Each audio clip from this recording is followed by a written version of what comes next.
Hi viewers, so let's start the analysis for today's market action. I think the overall it was an expiry day and everybody was expecting that there will be high volatility. Unfortunately, we didn't see too much volatility. VIX also just increased about a percentage or so, and by the end of the trading session, it again came down and negative. So I don't think there was a high volatility, although all the market participants were expecting that we'll have huge moves either on the downside or the upside. Overall, I think the market closed in consolidation, but I think with a negative bias. So today, after so many days, we could see the market actually closed on a negative bias. Although it was a consolidation, market were trading within the range. It is 24,500 to let's say 24,700. So we're still operating in that range. Even the Bank Nifty 53,200 to let's say 53,700, which has been doing for last 10 days or 7 days. But overall, I think the market was consolidated with slightly negative bias. There are a lot of reasons why I say that is. First is today again the FI numbers have come and they have come on the sell side. So they have sold around 3,500 in cash. And I'm sure if we go data in detail, we'll also see that they have done selling in futures, I think for stock and the index as well. That is how it is looking from the data. Secondly, if you see the broader index, which has been closing at all-time highs, and every day we were seeing the consecutive 15th day yesterday, when they closed in green, today it was in red, and that again shows that the broader markets are slightly, exhausting on the top levels, and they are seeing some minor corrections. That is why I told yesterday actually that to book some partial profit in the broader markets, because we already seen a stupendous runaway for last 15 days in the broader markets, and it makes sense to book partial profits. If by any reason we see some downfall in the market, you always have cash to redeploy. That's a good strategy. That was the second reason that the broader markets were in red. Also, all the other indexes, whether it's Nifty Bank, there's Nifty FMCG, autos, pharma, except for Nifty IT, all the major indexes closed in red. Nifty IT, of course, got a support from Nasdaq.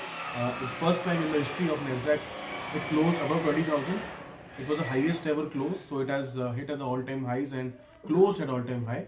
So because of that very high action of Nasdaq, I think our IT index was still trading in green, although it was slightly lower than the peak, but still it closed in green. So apart from Nifty IT, all the other indexes were draggers to the market. I'll just speak 2 minutes on Nasdaq. I think yesterday Nasdaq has closed an all-time high. It has gone past 20,000. Of course, the CPI number was in line with expectations, which really helped Nasdaq to gain that momentum. Elon Musk has regained his number 1 position in terms of richest person. Just to give you some numbers, after the Donald Trump victory, Elon Musk has gained in wealth about 77%. So his wealth has grown by 77%. And the Tesla stock has actually climbed 70% from January onwards. That's the reason why we say that Elon Musk has become number 1. Of course, the numbers are saying, and that is why we say that it was not only Trump victory, but one more person who has won the US election was Elon Musk, and you can easily see how he's growing in wealth. So I think a lot of lessons to be learned from a personality like Elon Musk. He is a real magician, I would say. Betting a lot of money on Donald Trump when nobody was giving too much of say onto him, and investing a lot of money and now getting all the fruits. Another thing which is important in global perspective today, that Hamas, who was fighting a war with Israel, has laid down its weapons at many of the areas. So I was telling that Iran-Israel war is coming to a close. That is one more testimony that we can say that when Hamas is dropping down their weapons. So I think world is moving toward peace. That is not an issue at all. US markets are growing day by day very stronger. That is not an issue at all. Just one more data has kicked in today. I'm recording a video late, so I have a lot of data to discuss. I don't know whether it will make the video longer, but let me just kick in some global things, which is really important. So the WPI number for US market has come and it has gone at 4.4%. So this is on a month-on-month increase. The expectation was around 2%, but 0.2%, but it has come to 0.4%, and that's the reason why the US market is trading at a lower side right now. There has also been a jump in bond yields. So bond yields are trading at 4.3% plus now, and we are seeing a large cut in gold and silver. So as I was saying yesterday, that any dip if you get in gold and silver, it's a good opportunity to buy. You should be selling your stocks. You should be booking some profits in mid caps and small caps, and diverting some money in gold and silver. So if you have followed my video yesterday, if you would have booked your profits today, it's the right opportunity tomorrow for you to invest some money in gold and silver. So this increase in bond yield, of course, it is making the dollar index also slightly powerful, slightly stronger, and it will affect our markets tomorrow. This is what I assume. Also, one more critical data which has come today is India CPI number. The number has fallen from 6.2% in October to 5.48%. The expectation was 5.5%, so it has come almost in line.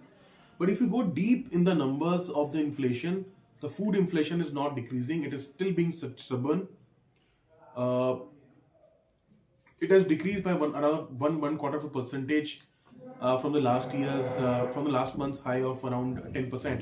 So we have got around 9% food inflation, which is still very high because it's a December month and we all expected that the vegetable prices on food inflation will come down. Winters are generally good season where we get a drop in prices for vegetables, but that is also not happening. So that's not a good news because we all are hoping for a rate cut in February as the new governor sets in, Mr. Sanjay Malhotra. But then the numbers have to support the policy makers to go for that kind of a stand. Overall, the numbers have come down. It has cooled down, so that's a good news. But food inflation being still higher is not really giving those confidence. We also got the IIP number for October. Again, it's 2 months away, so nothing to discuss much about it. But still, the number has not come what we would have expected. We would have expected a festival October to ramp up the production, but the number has come around 3.1%, which is okay. It's not something which can exuberate you, or you can say that the turnaround has happened in GDP, and we can, gung ho in terms of that. Yes, a November or December quarter numbers, or let's say this quarter GDP numbers will be great. So that's not confidence which is given. But overall, so the inflation has come down, and it is coming in line with RBI's expectations and what they are actually expecting. So we might see a rate cut in February, and that's what the market would be pricing in. But I'm also seeing at the SGS Nifty right now, which is down by around 70 points, which mean that the market has not liked the WPI number or CPI number, which is it's now come. Sorry. Anyways, we'll be seeing the market action tomorrow. It's not that SGS Nifty is only the broad parameter of how the market will open tomorrow. There's thin trading volumes in SGS Nifty, and we actually get to know how the numbers, how the market will react tomorrow. So ultimately, I think today's market was slightly closed on a negative bias, and that's not a good news. And if the market would not enjoy this IIP numbers and the inflation numbers, we might see some dip tomorrow. So if we get a dip, and if we get to a number close to 24,350 on Nifty, and if you are trading in Nifty and Bank Nifty, I would strongly recommend that you take some positions tomorrow. If at all the market gives you a dip, sorry. And if the market does not give you a dip and it moves forward, then just enjoy your positions which you already are holding. I don't think the numbers are too bad to alter targets of 25,500 on the Nifty and 56,000 on the Bank Nifty. The numbers are still looking great. I think it is giving a room for the RBI governor to go for rate cuts in February. We would be expecting one rate cut from Fed in December of US. That would actually help again our RBI governor. It will give him much more room to decide on rate cuts in our markets as well. So I would say ultimately the market are getting choked in that range of 24,500 and 24,700. We still require a breakout and one trigger for that. Inflation has come in line. That might be a trigger, but the SGS Nifty is not showing those trends. But let's see tomorrow how the market reacts. And of course, tomorrow's market action will be very important, that how it has taken these numbers into stride. So overall, I would say in the small caps and mid caps, I will say that you start booking some partial profits. I mean, I said this yesterday also, and I'm repeating it today also. There's one more news which came yesterday that Britannia has taken a hike on the food articles. So that's what happened because inflation was high, and we were expecting those FMCG companies would take some hikes to compensate for their margins in the food articles, and the other products will also take a will follow the same suit. That's what I assume. So the companies will, of course, try to pass on these inflation numbers to the customer. Therefore, they started doing it. So I would say FMCG companies and autos, as I said yesterday, also they're looking for a bottom, and it's the right time to get invested. Uh, the global are looking very good, whether it is the US markets and whatever are happening around us, whether it's a war of Iran, Israel, etc. Those all things are still looking comfortable. The only uncomfortable part is our inflation numbers and growth numbers, which are not seeing a big uptick.